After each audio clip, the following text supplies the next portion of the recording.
The $5 changed hands at the Dunmore placement office on a Tuesday in March.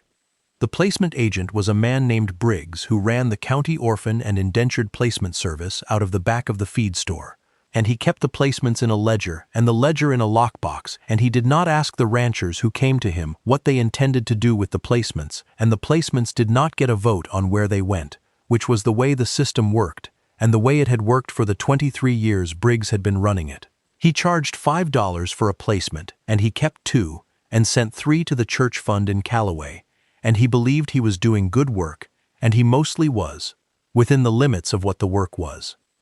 The rancher's name was Nate Greer, and he came to the placement office in March because his housekeeper had left in February, and the house needed managing, and the ranch accounts needed managing, and the spring was coming, and spring was the wrong time to have neither of those things attended to. He was 44 and he ran the Greer spread on the North Weller Range, and he had been running it alone, in the relevant sense, for 11 years, which was the length of time since his wife had died, and the length of time since the fire that had taken her, and left the scar that ran from his left jaw down his neck and across the left side of his chest, which was the scar that made strangers flinch and made children cry, and made the placement women Briggs sent him leave inside the month, every one of them, because they could not eat breakfast across from it every morning and pretend they were not looking at it. He had asked Briggs for a woman with practical experience and no delicate sensibilities, and Briggs had said he had one placement left who was experienced and whose sensibilities were not the problem, and the problem was the other direction, which was that she came with a reputation that the previous 3 placement families had found objectionable, and Nate had said what kind of reputation, and Briggs had said the kind that the county called a curse. Nate paid the $5. Her name was Verity Mace, and she was 26, and she had been in the placement system since she was 9, which was the length of time since her parents had died in a fever that had swept the lower Dunmore Valley and taken 11 people in 3 weeks. And Verity had not died, which was the first thing the county had noted about her and had not known what to do with. The second thing the county had noted was that she read everything she could find and remembered it, which in the placement system meant she knew the terms of her own indenture and the statutes governing it. And this was not a quality that endeared her to the placement families, who preferred their indentured placements not to know the specific limits of their authority over them.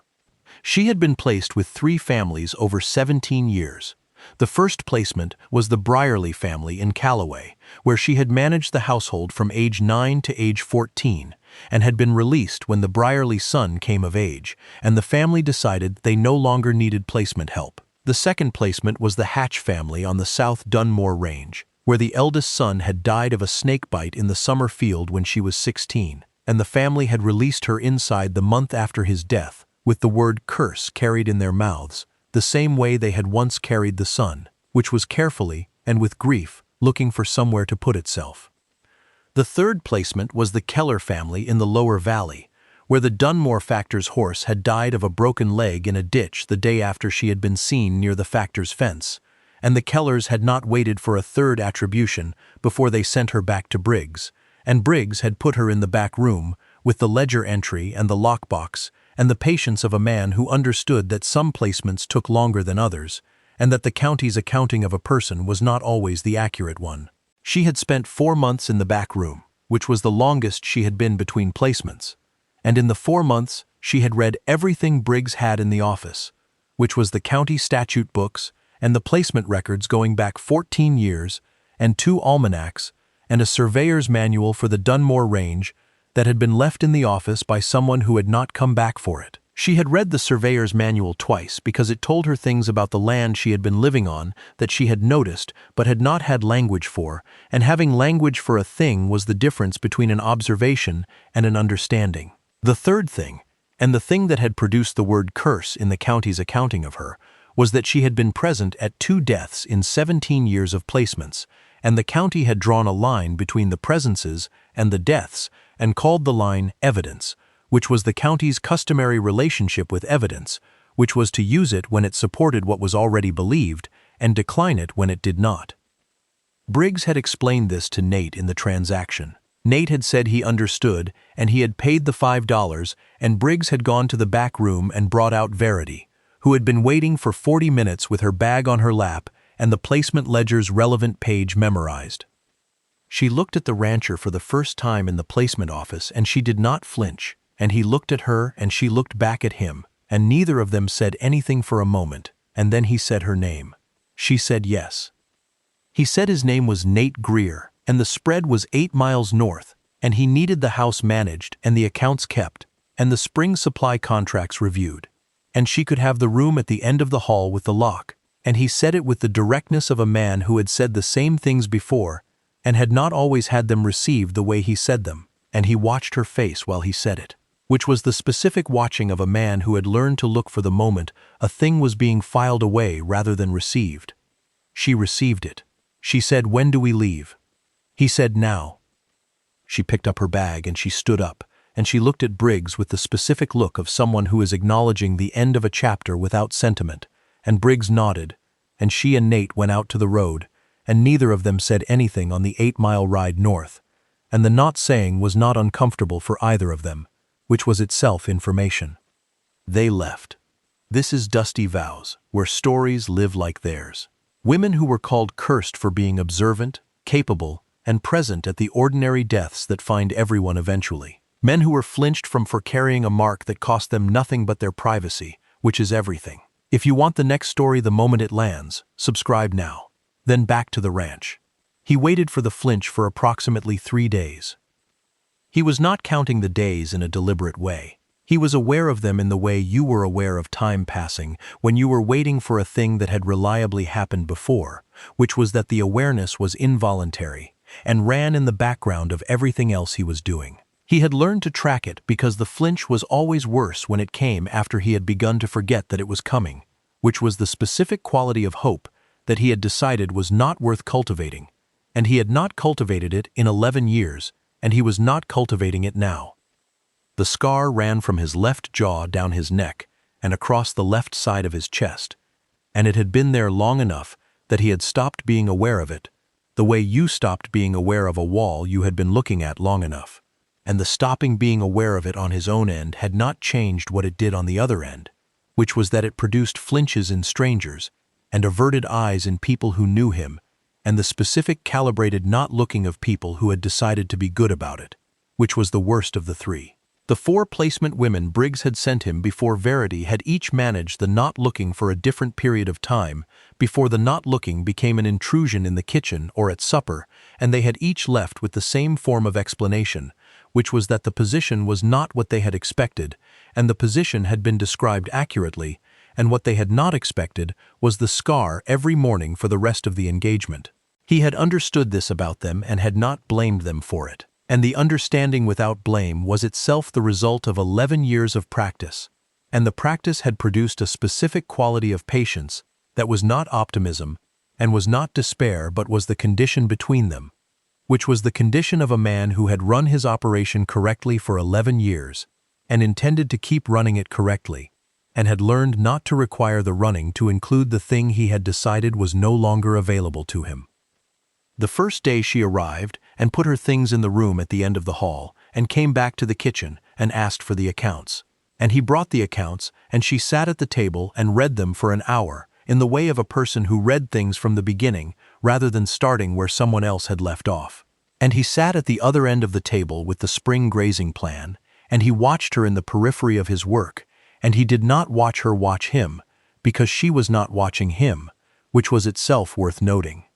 The second day she found the error in the February feed cost column, which was a transcription error that had been in the accounts since the previous housekeeper had entered it, and that he had not found because he had been looking at the accounts from the current position rather than from the beginning. And she came to him at the fence with the figure and the source and the correction already written, and she held out the paper and he took it and he read it, and she watched him read it with the particular attention of someone waiting to see whether the reading was understood. And when he looked up, she was already looking at the correction rather than at his face. He said the correction was right, and she said yes, and she went back to the kitchen. And he stood at the fence, and he noticed that the exchange had been brief and functional, and had contained no performance of looking away from him.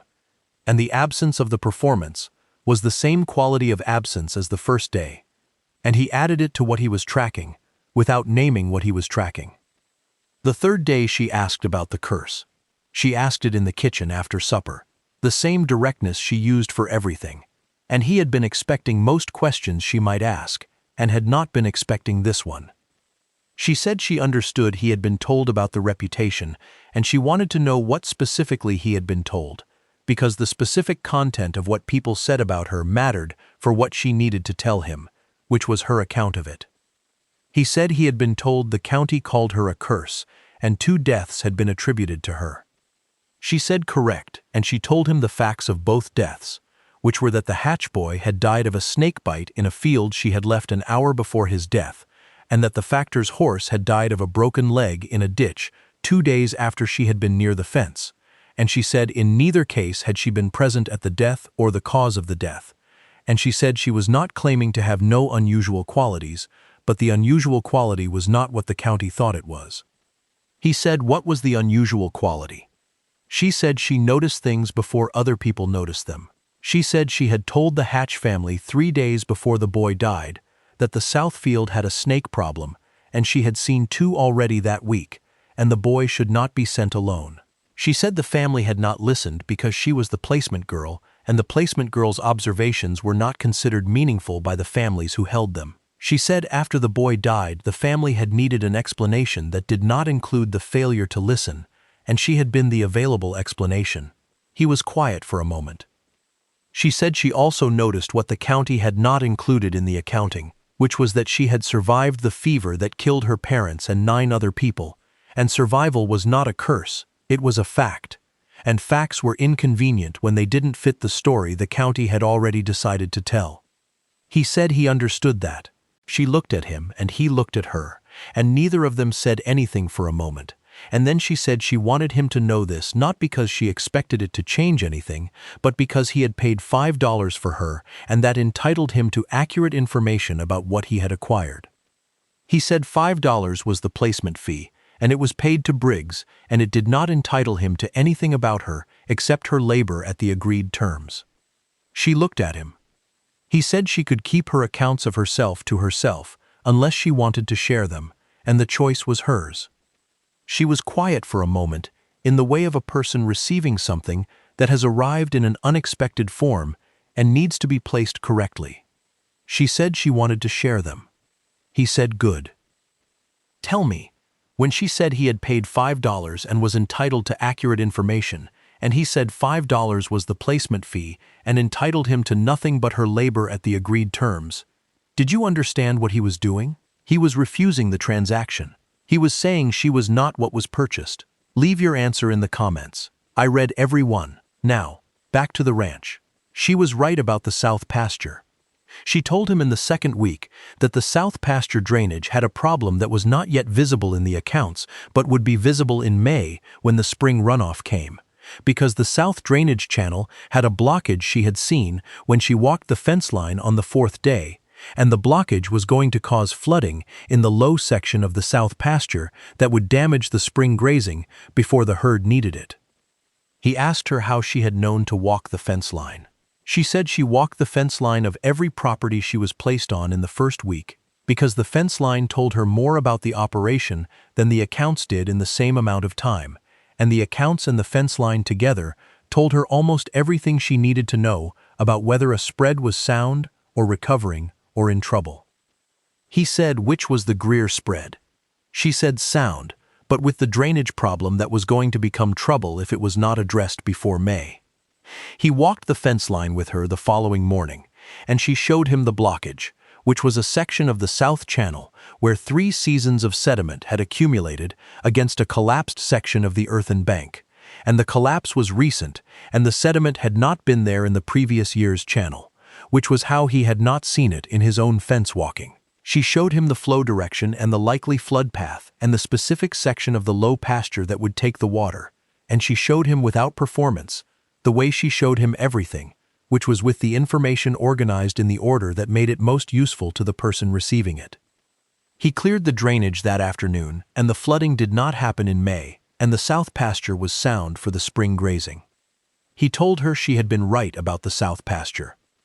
She said she had seen the indication when she walked the fence, and she had wanted to tell him before the problem became the problem rather than after. because after was when people had to assign blame, and before was when things could be fixed. He said he had noted that she operated that way. She said it was the only way that made sense to her. She paused. She said it was also the way that had gotten her called a curse, because a placement girl who told a family something was wrong before it was wrong was a placement girl who was attributing foreknowledge to herself, and attribution of foreknowledge was the thing that produced the word curse rather than the word useful. He said foreknowledge was not what she had. What she had was observation and inference, which were two different things. She said yes. He said the people who called her a curse had not distinguished between the two, and the failure to distinguish was their failure and not hers. She received this in the way she had received everything he said that arrived in an unexpected form, which was carefully and without deflecting, and without immediately producing a response. And then she said she had been in the placement system for 17 years, and no one had made that distinction before, and she said it plainly as a statement of fact and not as a request for additional comment. He said he was aware that the distinction was not typically made, and he said it without additional commentary, and she understood that the not adding additional commentary was itself the commentary, which was that he had seen the failure to distinguish and had decided to distinguish and did not need recognition for it. This was the third thing she had noted about him that she had added to the accounting she kept without knowing she was keeping it, which was, he paid the $5. He refused the terms of the transaction on the first evening, and now he made the distinction that 17 years of placement families had not made, and he made it without requiring her to thank him for it. 3 things was not a small number in 17 years. She had been thinking about him since approximately the 3rd day, which was when he had said she could keep her accounts of herself to herself unless she chose to share them. She had been thinking about the scar since the 1st day, not in the way the placement families thought about it, which was as a thing that required management, but in the way she thought about things that told her something, which was as information. The scar told her that he had been in a fire and that he had survived the fire, and that surviving it had cost him something visible and ongoing, which was what it told everyone who saw it, but what it told her additionally was that he had gone on running the spread for 11 years after the fire with the scar as a permanent fact of his face, and a man who could do that was a man who had made a specific kind of peace with being looked at wrongly, and she understood that kind of peace from the inside. She had been making the same kind of peace since she was 9 years old, when she had survived the fever, and the surviving had become the evidence for everything attributed to her after. And the peace she had made was not acceptance of the attribution but refusal of it, which was a finer distinction and one she kept to herself because the distinction was hers and not available for the county's accounting. What she did not do with the scar was look at it as a problem to be managed or a fact to be processed before she could proceed. She looked at it the way she looked at the fence line and the drainage channel and the supply contracts, which was as a thing that was exactly what it was, and that told her something if she was willing to look at it correctly. What it told her, looked at correctly, was that the man across the table had been tested in a specific way that left a visible mark, and the visible mark had been a kind of test of everyone who encountered him since, and she had passed the test without trying to, which was the best kind of passing. The flinch he had been waiting for did not come in the 1st week, and it did not come in the 2nd week. And in the 3rd week, he stopped waiting for it, in the way you stopped waiting for something when the evidence had become sufficient to revise the expectation. And the revising of the expectation was something he noticed because he had not revised it in 11 years, and the noticing of a thing returning that you had not known was absent was the specific quality of receiving something you had been without long enough to forget you had ever had it. He came to the kitchen on a Thursday in April, and she was at the table with the spring supply contracts and the comparison she had been building, which was a side-by-side of the current contract rates against the county rates she had found in the Dunmore Trade Register, and she had found 2 contracts that were running above market and had flagged them without comment because she had wanted to understand why they were as they were before she raised them as findings, and she had not yet understood. He sat down at the table, and she pushed the comparison across to him without speaking, and he picked it up and read it, and she watched him read it in the same way she watched him read everything, which was not watching his face but watching the reading, which was the thing that told her whether a thing was being understood or being processed, and the reading had the quality of understanding. He said the 2 flagged contracts had been running at those rates since his wife had set them up before she died, and he had not reviewed them because reviewing them had felt like revising something of hers, and he had been holding them as they were for 11 years. She was quiet for a moment. She understood this. She had held things in the accounts of previous placements without revising them because revision felt like erasure, and she had been erased often enough to understand the cost of it. He said he understood that was not a practical accounting. She said she had thought something like that might be the case. She said she had flagged them without comment because she had not wanted to raise them without understanding why they were as they were, and now she understood. He said she could renegotiate them. She said she would renegotiate them. She said she would do it at current market rates, and she would keep the account entry in the original format his wife had used, because the format was good and there was no reason to change it. He looked at her across the table. He said he had not expected that. She said she had been in enough households to understand that the way a thing was recorded carried the thinking of the person who had recorded it, and his wife's thinking had been sound, and she did not intend to replace it without reason. He was quiet for a long moment in the way she had come to understand as his way of receiving something that needed to be received carefully. He said there was something he had been meaning to say since approximately the 3rd day. She said she should hear it. He said he had paid Briggs $5 and he had been told she was a curse, and he had brought her to the spread because he needed the house managed and the accounts kept, and he had been through 4 placements who had not lasted the month, and he had run out of practical options. He paused. He said that was why he had come to Briggs in March. He said it was not why he was sitting at the table in April. He said the reason he was sitting at the table in April was different from the reason he had come to Briggs, and the different reason was the reason he wanted to say, and the reason was that she had come in and done the work and asked about the curse on the 3rd day and told him her account of it plainly and without asking him to do anything about it, and she had not once, in the 30 days since, been the thing that Briggs had described or the thing the county had said, and the thing she had been was the most useful and the most clear-eyed person he had brought to the spread in 11 years, and he had been sitting at the table in April longer than he was required to every evening, and he thought she should know why. She looked at the spring supply contracts and at the lamp between them and at the man across the table who had said the distinction between observation and inference was the placement system's failure and not hers, and who had sat at the other end of the table for 30 days without once making her feel like she was being looked at. She thought about 17 years in the placement system and about what it had felt like to be called a curse by people who had not looked at the evidence, and she thought about the scar and about the specific kind of peace that came from being looked at wrongly for long enough to stop requiring the looking to be right. She thought about the snake and the fever and the drainage blockage and the supply contracts in the original format, and she thought about what it meant to be seen as something other than the story people had decided to tell about you. She thought about what she wanted, directly. For the first time in 17 years, she had had the standing to want something directly, because the terms of her indenture expired at the end of April, and she had read the statute governing it, and she was going to be a free placement as of the 30th. And the 30th was 18 days away, and what she did after the 30th was her decision. She thought about what it meant to have a decision that was entirely hers. She had had small decisions across 17 years, which order to do the morning work, which rows to plant first, which entries to make first in the accounts, but she had not had a large decision since she was 9 years old and had not died, and even that had not been a decision she had made. The large decisions had been made by Briggs and the county and the placement families, and she had lived inside them and managed them and read the statutes governing them, and on the 30th of April she was going to be a free woman in the county record, which was the documented kind of free rather than the condition-based kind, and the documented kind was the only kind she had ever trusted.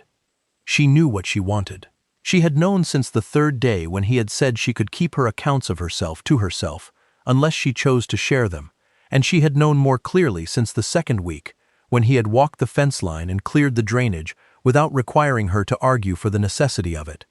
And she had known most clearly of all since the 3rd week, when he had made the distinction between observation and inference and had not required recognition for making it. 3 things, and each one the kind of thing that she filed under the heading of evidence. and the evidence was sufficient, and she had been holding the conclusion in reserve only because she had 17 more days on her indenture, and the conclusion was worth stating from a standing of full choice rather than from a standing where any other answer was not available.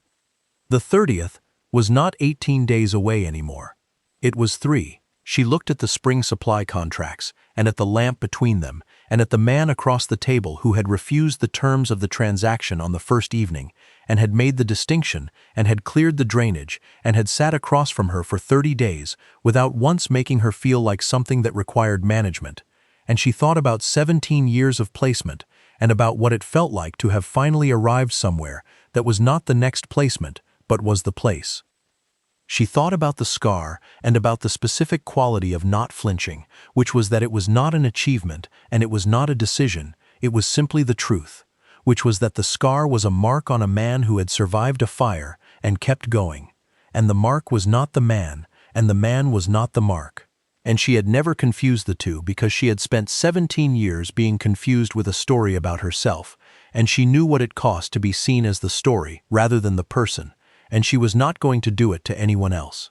"I'm not going anywhere." She put the words down the way she put down a flagged finding, plainly and without embellishment, in the voice of a woman who had survived the fever and the hatch boy's death and the factor's horse and 17 years in placement, and was not going to be moved from a kitchen table by anything short of her own decision. She held his gaze. "You paid $5 for the girl they said was cursed, and I was the only one who never flinched, and I am telling you that I have not once looked at your face and seen anything other than a man who survived a fire and kept going, and I am going to keep not flinching for as long as you will have me here, and I would like that to be a permanent arrangement."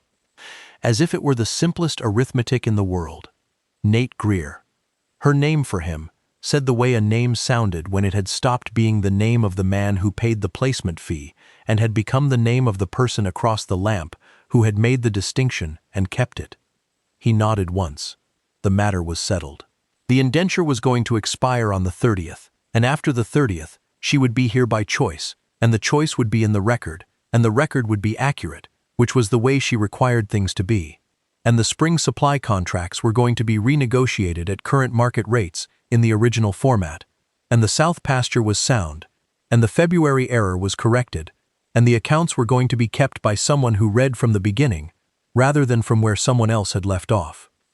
She had been called a curse for 17 years by people who could not distinguish between observation and inference, and she had survived every placement and kept her own account of every death they attributed to her. And the account was accurate, and the county's was not, and she was not a curse and had never been, and the rancher across the table had paid $5 for her and had immediately refused the terms of the transaction, and she was the only one who had never flinched from his face, and he was the only person in 17 years who had made the distinction, and the distinction was the whole of it. The 30th was coming, and after the 30th she was staying, and she was staying because she chose to. And the choosing was the documented kind, and the documented kind was the only kind she had ever trusted,